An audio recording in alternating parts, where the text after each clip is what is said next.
Kahit mali, hindi nagpapakumbaba, di nag-iisip.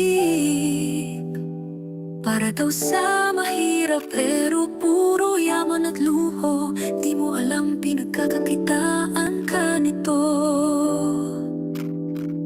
Marami rin dyan ang manloloko, buging at magagandang mga pelikula nito. Kakantahan ka at aalawin ng tuluyan, para sa balota mo siya ang number one. Ipapakitang gilas, todong pabab. Alright, yan. Magandang araw mga kabatas natin at welcome sa isang mga YouTube. Okay ba yung ating audio mga kabatas natin?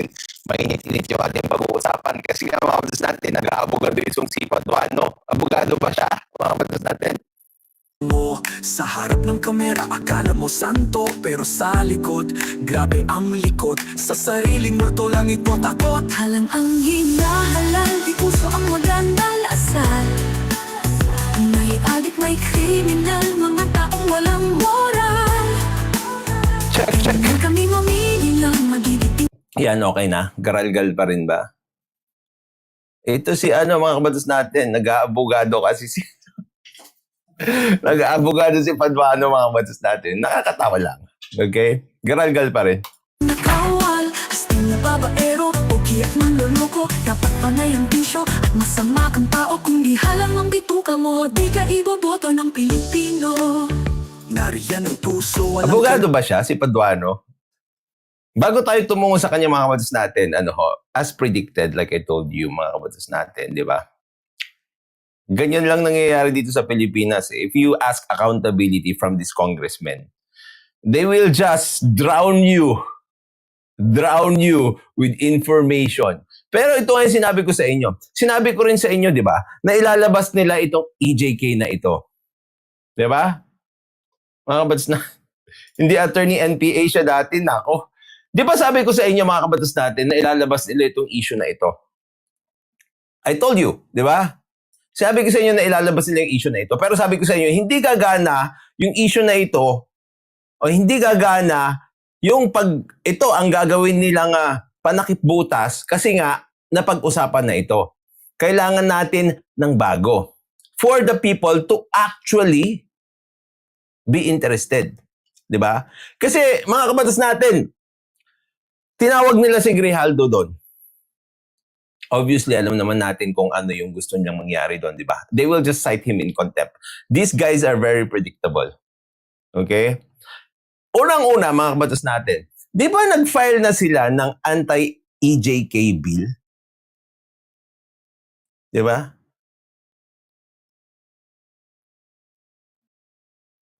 Di ba nag-file na sila ng anti-EJK bill? So what's the purpose of doing this pa? Tapos obvious na obvious dito mga kabatas natin. Di ba? Obvious na obvious dito, ang ginagawa nila, yung issue na binato sa kanila, by virtue of transparency and accountability, dapat sagutin nila. Di ba? Dapat ipakita nila yung BICAM report na inaakusa sa kanila na may kalokohan. Di ba? Sabi ni Kisalat, umamin pala sila Dan at Abante na ginawa nila na pagtawag ng mga resource person sa likod. The mere fact na ginawa nila yan, ibig sabihin mali na yun. Sa husgado na mag-decide kung ano ang reason. Well, yun nga eh. Obviously, yung fact na lang na may vetting process daw na nangyayari dyan, that's wrong already. Because you are trying to actually screen your witnesses. Ibig sabihin, you're not there for the truth. You are there para lang sa gusto mong lumabas. Okay? Di ba, mga kabatas natin? Ganun lang naman kasimple. Unang-una, mga kabatas natin, sinabi ko sa inyo na ang ating theory ay ang pag-aawayin talaga ay si Bongbong Marcos at saka si Duterte. Yun ang ginawa nila. Nabisto ng mga tao yun. Di ba? Ngayon mga kabatas natin, these people, para may itago nila yung kabulastugan na nangyari doon sa bicameral report, kung nangyari man yun o hindi, patay mali siya. Imposibleng hindi nila alam yung issue na yon mga kabatas natin. Di ba? Tapos ito pa mga kabatas natin, It took how many months? It took how many months bago nila gawin itong kalokohan na ito na i-contempt si Grijaldo?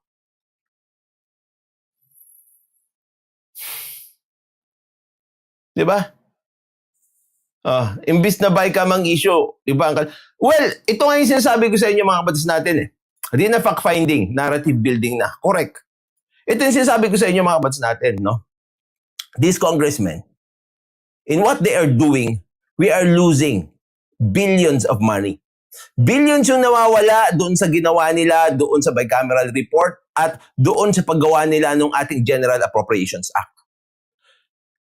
Paggastos na naman ng pera ang ginagawa nila dito sa pag-hearing na ito para lang sila ay makaganti doon sa mga kaaway nila.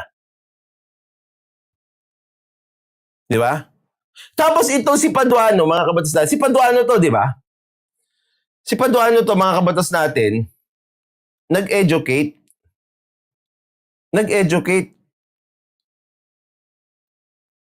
tungkol sa right against self-incrimination. Kasi nga, dito si Grijaldo, ini-invoke niya yung right niya against self-incrimination. Unang-una, mga kabatas natin, ginagawa nila dito, pinipilit nila si Grijaldo na bumaliktad at aminin na mali yung kanyang declaration o affidavit doon sa Senado. Paulit-ulit na sinasabi ni Grijaldo, mga kabatas natin, I stand by my affidavit in the Senate.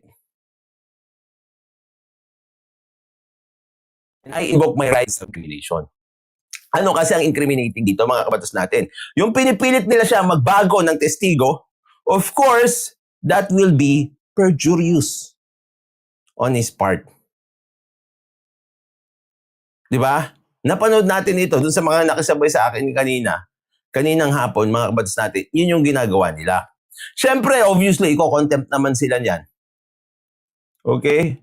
Ang problema kasi dito, mga kabatas natin, these people are not tacticians. Ang ginagawa nila, mga kabatas natin, pag ina-atake sila, a-atake din sila. You are not in the position to attack right now. You know why? Because you should be transparent and accountable. Pati sa chess naman. Kung uma-atake yung kalaban mo at mamamate ka na, dumipensa ka muna. Saka ka na lang umatake. Ganon yun, di ba? Naalala ko tuloy, parang may bobong kriminal, mga kabatas natin, na nagsabi na hindi ako dumidepensa sa aking poon. Umaatake ako. Kung umaatake ka ng umaatake, paano mo masosolve yung mga problema? Paano mo masosolve yung mga issues na dapat mo namang ipaliwanag sa mga taong bayan na nagluklok sa'yo? Di ba? Paano mo... You have that accountability. You have that obligation. Transparency. Di ba? Very good, Vince. Gusto nila i-sacrifice ang king. Correct. The narrative, actually, mga kabatas natin, is consistent. They are trying to sacrifice President Bongbong Marcos here. Diba? Unang-una na ginawa nila, mga kabatas natin, they fed Bongbong Marcos the wrong information. Sabi ko nga sa'yo, magbumukha kang tanga talaga. The rapist. The rapists of the 2025 budget. Diba? Sabi ni Duterte, ipaliwanag mo sa akin! Kasi hindi ko maintindihan! Totoo ba? Totoo ba na may blanco doon sa bicameral report? Anong sagot ni Bongbong Marcos? Wala! Walang blanco sa General Appropriations Act! Ginawa nila yon. It did not work. What will they do now? Pagtatakpan na naman nila, mga kabatas natin, yung mga pangyayari sa pamamagitan ng pagbubuhay ng mga lumang issues na pumatok sa taong bayan noong unang panahon. Wag na ganyan, last year yan. Oh, come on. That's so last year, Congress. Gawa kayo ng bagong issue. Di ba? They're trying hard to run away with it without being accountable. Di ba? Oh. Bay ka man tanong, GAA ang sagot. Oh. Yung mga pumupuna sa kanila, akusahan nilang mga trolls, hindi naman sila iniluklok dyan para maggasta silang mas makapangyarihan pa sila sa mamamayan. Trolls naman lahat. Pag-usapan natin yan mamaya. Okay? At saka yung pagpapatawag kay Mayor Magalong. Dito muna tayo. Para naman matuto tayo na maayos, mga kabats natin, tuturuan daw tayo ni Paduano, Congressman Paduano, na isang abogado. Abogado ba ito? Kasi parang, ewan ko. O, tignan natin. For such violation. And it would tend to show that he has violated the law.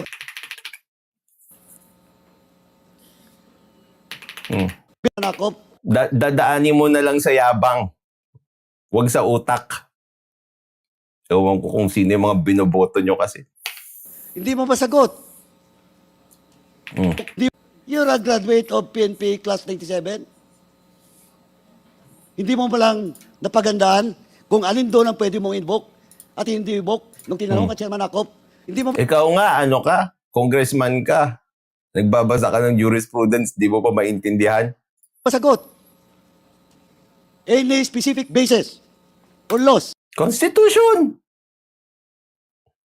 Di ba? Tapos ito, no? Wala kayong karapatan na humingi ng any specific basis or laws. Kasi kayo yung gumagawa ng batas. And everyone is presumed to know the law. Hindi naman kailangan i-cite ang specific provision para magkaroon ng provision na yon. Porque nakapag-research ka, pero mali-mali naman yung interpretasyon mo, mayabang ka na. Huwag ganoon, Kong. Or articles or section. O, di ba? Yabang eh. Kasi may jurisprudence siya eh. I-debunk natin yung jurisprudence siya, mga kabatas natin. Now, I would like to remind and educate you. Di ba? Remind and educate you. Yabang. Magbubuhay na lang kayo ng issue para mapagtakpan yung ginawa nyo sa bicameral report, mali-mali pa. Let's go. Colonel Grijaldo. Under Article 3, Section 17, on our Mahirap talaga i-spit pag hindi ikaw yung gumawa. No? 1987 Constitution. Tama po. No person shall be compelled to be a witness against himself. That's self-incrimination. But Sige. Ay, nako. I'm so excited. Let's go. I will cite jurisprudence that you cannot use it in your case. I will cite jurisprudence that you cannot use it in your case. Sige. Mr. Grijaldo, Saang law firm ba yan si Paduano galing sa... Ewan ko nga eh. Alam niyo mga kabatas natin, I encourage lawyers, okay, lawyers who have different opinions from me in relation to this to please debunk me. No? Kasi nung pinanood ko talaga ito sa kanya, parang nagpapaliwanag siya mga kabatas natin. Naiinis ako. Supreme Court ruling with regard to Arnold versus Nazareno. Okay, Allow me mga to kabatas natin, Arnold versus Nazareno yan. Siyempre, rinedi ko na. Ibibigay ko sa inyo yung this is a 1950 case, mga kabatas natin. Marami naman mas bagong case, mga kabatas natin, in relation to right against self-incrimination. Pero let's give him the benefit of the doubt. Abogado eh. read, Mr. Chairman, portion of that. The fact that the testimony of a witness may tend to show that he has violated the law is not sufficient. Is not sufficient to entitle him to claim the protection of the constitutional provision against self-incrimination. Might have violated. So baka na-violate ko yung batas. 'Di ba? Yung statement niya. sufficient. Is not sufficient, Mr. Chairman. Portion of that. The fact that the testimony of a witness may tend to show that he has violated the law is not sufficient. Is not sufficient to entitle him to claim the protection of the constitutional provision against self-incrimination. Okay. Sige. Hindi daw sufficient. Kung baka nakapag-violate siya ng batas, di ba? Unless Unless. he is at the same time liable to prosecution and punishment for such violation. No case Naintindihan mo ba yung binasa mo? So ito, simpleng-simple lang, di ba? Yung testimony mo, baka lumabas doon na ikaw ay nakapag-violate ng batas. So kapag sinabi mo, yun, kunwari, di ba, baka sa pag-amin mo, umamin ka na sa isang krimen, sabi niya, hindi daw sufficient yun. Di ba? Hindi sufficient yun. time liable to prosecution and punishment for such violation. No case has been filed against you, Colonel Grijaldo. That's why in that Hindi ko alam kung paano niya inintindihan. Pero sinasabi niya, dapat daw may kaso na na-file against you. Doon pa lang sa term na right against self-incrimination, doon mo pa lang mai-incriminate yung sarili mo. Kaya nga, pwedeng gamitin yung mga sinabi mo na yon laban sa'yo para sa pag-file ng kaso.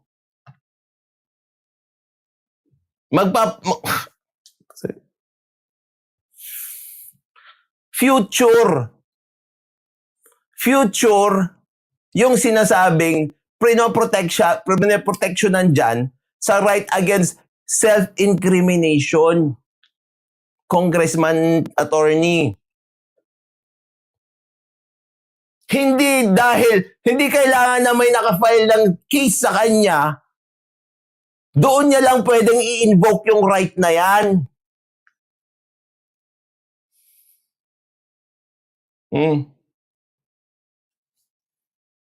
Tulang daw karapatan sabi, isa rin yun. Dalawa lang daw. Tapos mamaya, after how many months? It's very clear. Oh my goodness. Wag. Ginamit mo yung lang. Tignan niyo ito. Mr. Chairman, portion of that. The fact that the testimony of a witness may tend to show that he has violated the law is not sufficient. May tend to show. Baka, kapag sinabi mo yan, lalabas na baka violate mo nga yung batas. Sabi, Is not sufficient to entitle him to claim the protection of the constitutional provision against hindi self-incrimination. siya entitled. Kung baka lang na-violate niya. Tapos sabi, Unless mm, he is at the same time liable to prosecution and punishment for such violation. liable siya. Ibig sabihin, unless kapag sinabi niya yon, pwede siyang makasuhan.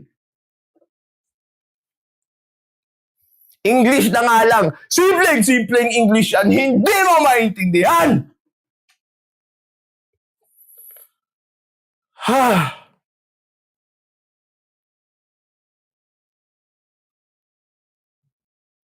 Di ba? Simple. Sabi niya, hindi sufficient. Tatagalog ko. Ang sabi ng batas dyan, hindi sapat, no? Hindi sapat na sasabihin mo o i-invoke mo yung right mo against self-incrimination kung sinabi mo yon, yung sasabihin mo, at baka nag-violate ka nga ng batas. Pero kapag sinabi mo yon at pwede kang makasuhan dahil dyan, you can be liable for prosecution, sabi, di ba? You may be liable for prosecution. Pwede mong i-invoke yung right against self-incrimination mo. Hindi niya sinabi doon na kailangan merong kaso na nakafile na sa'yo. Mm. Sufficient to entitle him. The fact that the testimony of a witness may tend to show that he has violated the law is not sufficient. Is not sufficient to entitle him to claim the protection of the constitutional provision against self-incrimination, unless Oh. he is at the same time liable to prosecution and punishment for such violation. No Mm. Kung pwede siyang i-prosecute para doon. Kasi ito kasi ang purpose niyan.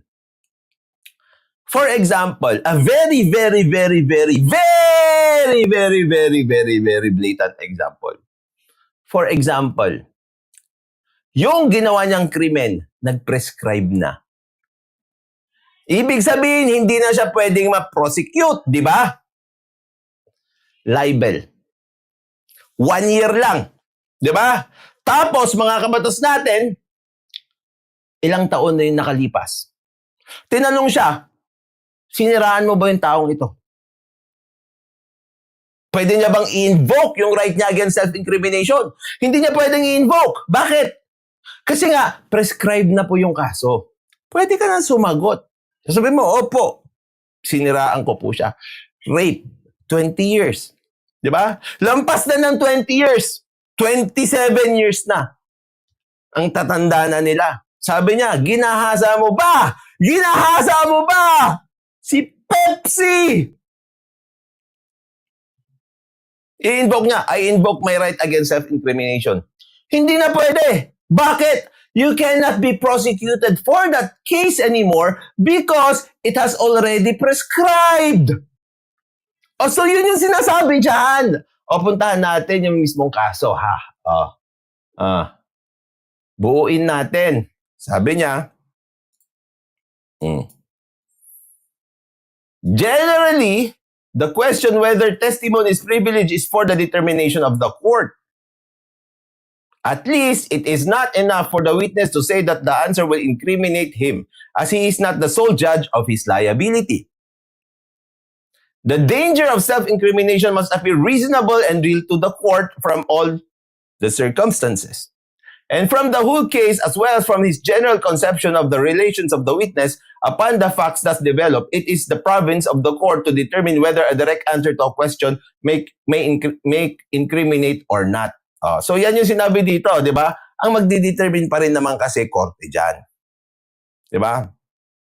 Sabi niya, the fact, ito na yung kinote niya, that the testimony of a witness may tend to show that he has violated the law is not sufficient to entitle him to claim the protection of the constitutional provision against self-incrimination unless he is at the same time liable to prosecution and punishment for such violation. Kung umamin ka, kunwari, nanggahasa ka ng tao, umamin ka na nanggahasa ka ng tao, hindi pa prescribed yun, umamin ka, kinasuhan ka, pwede, di ba? Na-invoke mo yung right mo against self-incrimination.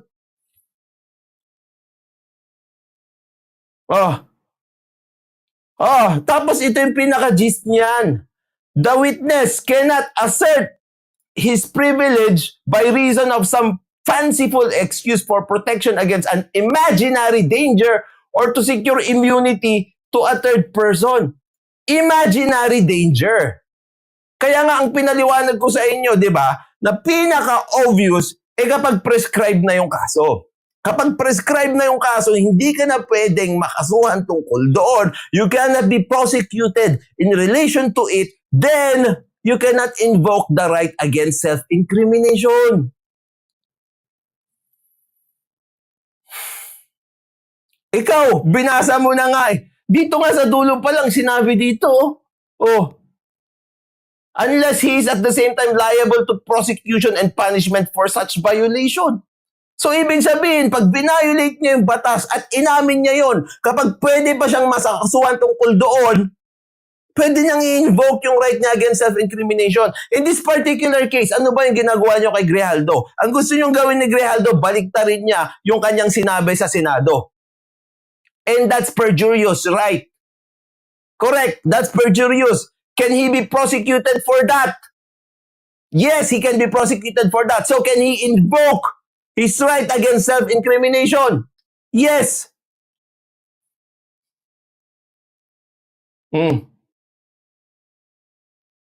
Putik, ang lakas ng loob mo mag-explain, nililito mo yung mga tao.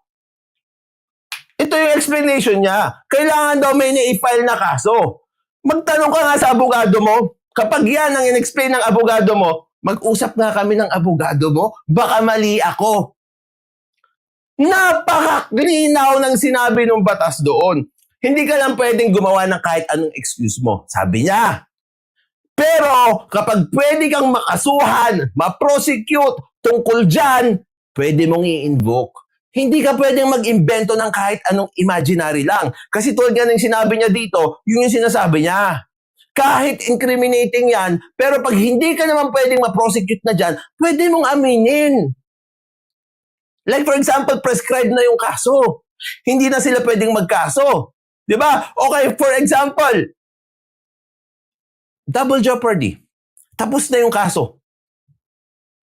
Di ba? Na-acquit ka o kaya pinagsilbihan mo na. Na-acquit ka o kaya nakulong ka tapos nakalaya ka na. Tinanong ka tungkol sa bagay na yon, ginahasa mo ba siya o hindi? Pwede mo bang i-invoke yung right against self-incrimination mo? Hindi. Di ba? Kailangan mong sumagot. Bakit? Hindi ka na pwedeng kasuhan. Tapos na yung kaso, double jeopardy na. So kailangan mong sumagot. Sabagot ka either, hindi ko siya ginahasa or ginahasa ko siya. Goodness. Papaliwanag ka, mali-mali pa. Oh, ikaw mismo nag-debunk eh. Binasa mo na nga yung buong yun, hindi mo pa naintindihan. Supreme Court ruling with regards to Arnold versus Nazareno. Allow me to read, Mr. Chairman, portion of that. The fact that the testimony of a witness may tend to show that he has violated the law is not sufficient. Di ba? Is not Nag-violate siya ng law. Kung prescribed na yung kaso, tulad ng sinabi ko, hindi ka na pwedeng mag-invoke kasi hindi ka naman pwedeng kasuhan na tungkol doon. sufficient to entitle him to claim the protection of the constitutional provision against self-incrimination. Unless he is at the same time liable to prosecution and punishment for such violation. Kung pwede siyang makasuhan, ma-prosecute tungkol doon, unless, sabi niya nga di pwede siyang mag-invoke ng right against self-incrimination. Anong paliwanag nito? Anong paliwanag ni Bossing? Bossing! Bossing! No case has been filed against you. Dahil daw no case, paano pag magpa-file sila ng case laban sa kanya eventually? No case has been filed. Napaka-basic, di ba? Binasa, hindi inintindi. O kaya, gusto niya talagang manlinlang ng tao. Dalawang klaseng paglilit lang. Okay? Mamaliin niya yung deliberately mamaliin niya yung binasa niya para paniwalaan siya ng tao. O pangalawa, magpapanggap siya matalino. O, let's go. Aldo, that's why in that Arnold versus Nazareno, you cannot invoke such provision of the Constitution. Mr. Galdo. Second, jurisprudence. O, sige. Second jurisprudence. Baka meron pa. Rosette versus Lim. Hmm.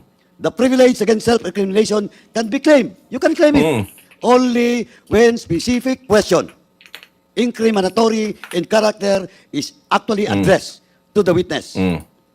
It cannot be claimed at any other time. Pinaliwanag ko naman na yun. Napaka-obvious naman yun, di ba? Dapat specific yung question at incriminating talaga. Ano pa yung gusto nyo gawin sa kanya dito? Baliktarin niya yung kanyang sinabi. Hindi ba specific enough yun? Not claim it unless Parang si RT lang. Ilan kaya abogado nito, no? Si Rafi Tulfo, 100 daw eh.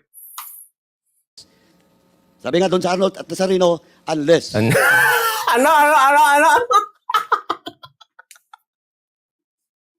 Magagalit na naman to. Protectionan mo ni sino yun? Si Congressman Abante. O, Congressman Abante, protection mo to, ha? Sabi nga doon sa Arnold at Nazareno, unless may pending case po or punishment for such violation. Ang hirap mag-fake laugh, no? Unless may pending case na. Kalokohan! Yung ba yung sinabi doon? Unless may pending case, unless you may be prosecuted or you can be prosecuted, sabi doon, ibig sabihin, pwede ka pang kasuhan.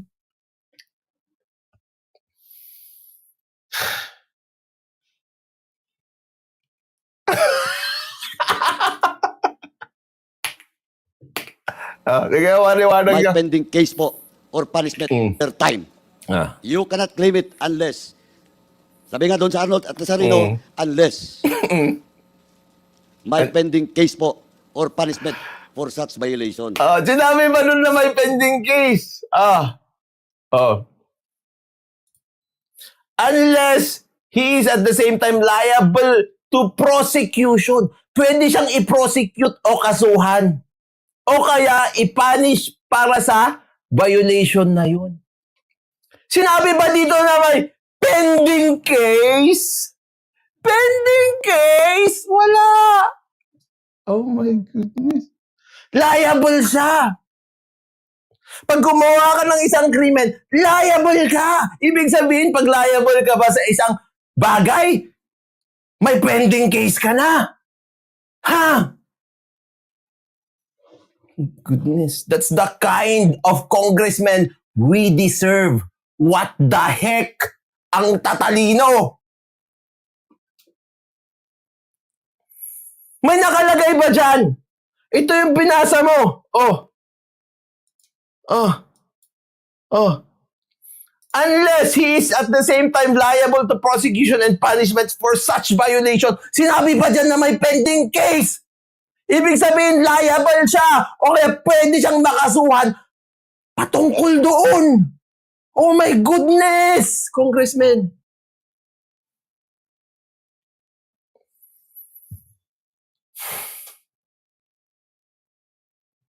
Tahi. Tapos, pending. Sige.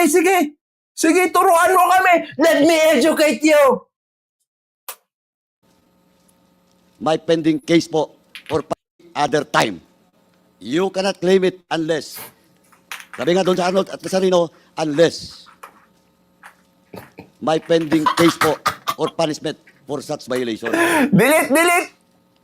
Tinanong ka pa kanina, if you want to have a lawyer. Ayaw mo, hindi. You need to have a lawyer. Attorney Paduano. Kaya maraming salamat mga kabatas natin.